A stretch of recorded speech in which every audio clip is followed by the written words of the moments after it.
আলাইকুম। আমার হাতে এখন যে পাসপোর্টটি দেখতেছেন এটি হচ্ছে আমার নরমাল পাসপোর্ট। এটার মেয়াদ এখনো পর্যন্ত 29 সাল পর্যন্ত আছে, আপনারা দেখতেছেন। তো আমি এই পাসপোর্টটা 29 সাল মেয়াদ থাকা অবস্থায় আবার আমার এই পাসপোর্টের জন্য আবেদন করছি। আবেদন করে আমার এই পাসপোর্টটিও পেয়েছি। এই যে এটা হচ্ছে আমার এই পাসপোর্ট।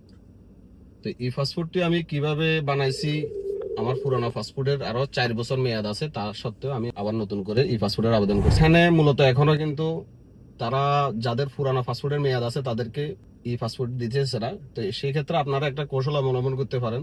আপনি পাসপোর্ট হারাই গেছে বলে একটা জিডি করতে চাইলে জিডি করতে পারবেন। জিডি করে আপনারা করতে পারেন। জিডি জাওয়াজাত থেকে করতে পারেন।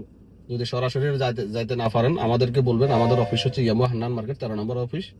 আমাদেরকে জাওয়াজাতের কিছু খরচ দিলে আমরা আপনাদেরকে জিডি করে দিব। জিডির একটা কপি দিয়ে দেবো। এই কপি দিয়ে আপনি নিজে নিজে আবেদন করতে পারবেন এই পাসপোর্টের জন্য। আর যদি না করতে পারেন তাও আমাদের অফিস থেকে এই সার্ভিসও করে দেওয়া হয়। আবেদন করে দেয় এবং অ্যাপয়েন্টমেন্ট নিয়ে দিব। যেদিন অ্যাপয়েন্টমেন্ট পাবেন ওই দিন যাই শুধু জেদ্দাতে যাই ছবি উঠে আসবেন, বা আপনার কাছে যেই বাংলাদেশ দূতাবাস আছে এখানে আপনি যাই ছবি উঠাতে পারবেন।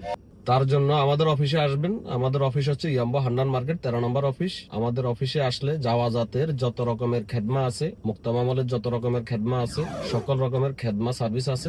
এবং ইন্ডাস্ট্রিয়াল কাজের জন্য যত রকম ডকুমেন্ট দরকার, সার্টিফিকেট দরকার, আপনারা আমাদের সাথে যোগাযোগ করবেন। আমরা আপনাদেরকে সর্বোচ্চ সহযোগিতা করব।